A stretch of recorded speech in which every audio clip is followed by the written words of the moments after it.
can, yes. Sorry, I'll give you the call member for Flinders. Listening to this government, you would think that Australians were living an easy life. Indeed, just last week we heard the Prime Minister boast that Australians have had a pretty good 10 months under his leadership. Well, I'm not quite so sure where the Prime Minister has been. To be fair, I do know he's been away a lot. He's been to Japan and Indonesia, the United Arab Emirates, Spain, France, Ukraine, Fiji, United Kingdom, back to Japan, Cambodia, back to Indonesia, Thailand, Papua New Guinea, India, the United States, and back to Fiji again. I, of course, don't hold this against him. As someone who spent the last decade working in global trade, I know how important it is for the Prime Minister to meet his counterparts, to reassure them of Australia's respect and partnership, to boost our trade and investment opportunities enshrined in deals sealed by the previous coalition government. I especially recognise the Prime Minister's travels in the Indo-Pacific to protect and defend our strategic interests, and I particularly commend him for his travelling further around the coalition's AUKUS policy. But I do wonder if that means he has lost touch somewhat with the Australian families, particularly in my electorate, which he did actually visit in January to my enormous delight, but only for lunch with mates on the beach, at the beach at Portsea, before he choppered back over the ditch to Geelong. If he had stopped to talk to my constituents in Flinders, he may have heard a quite different story.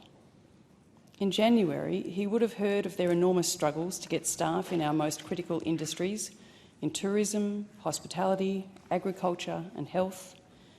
He would have heard about soaring wages just to get people to turn up for shifts.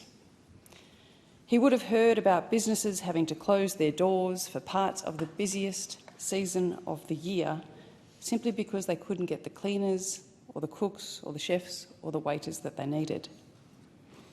By February, he would have heard about the impact of interest rate rises when the cash rate rose for the 9th time from 3.1 to 3.35.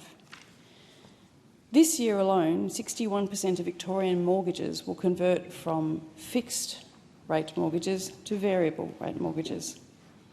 Those who were lucky enough to fix their mortgages during the COVID-19 pandemic may have done so at a 2% rate or something around a 2% rate, possibly even below 2%.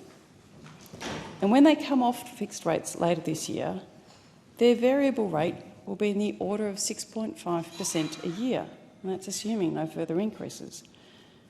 So that will be overnight a tripling of the interest rate and a vast increase in what they have been paying.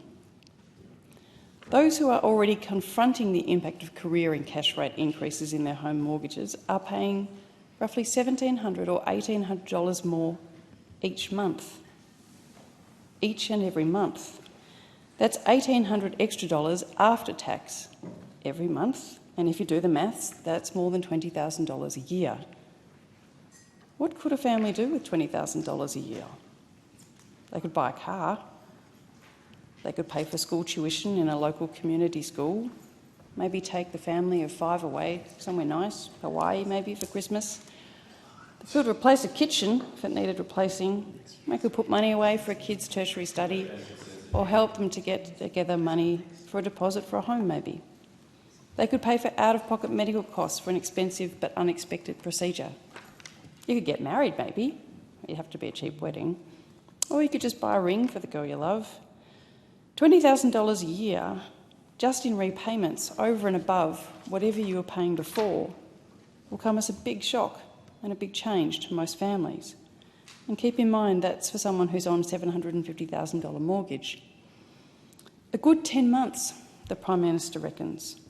Inflation at almost 8%, grocery bills up by 20% in some cases, job losses across the industrial spectrum, power prices rising at a hallucinogenic speed. Is it 60? Is it 40? Is it 31? Whatever happened to that emergency legislation we were forced to pass last December to constrain price rises? It doesn't seem to have worked. Why? Because this government has crushed investment and confidence in our energy market. Remember the promise that you'd get $275 reduction a year on your electricity bills year on year?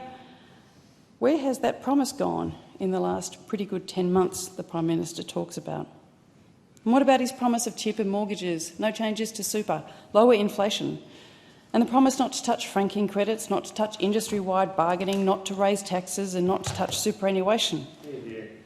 This government is not doing enough to alleviate the pressure on families and is doing too much. Can I give the call? Sorry.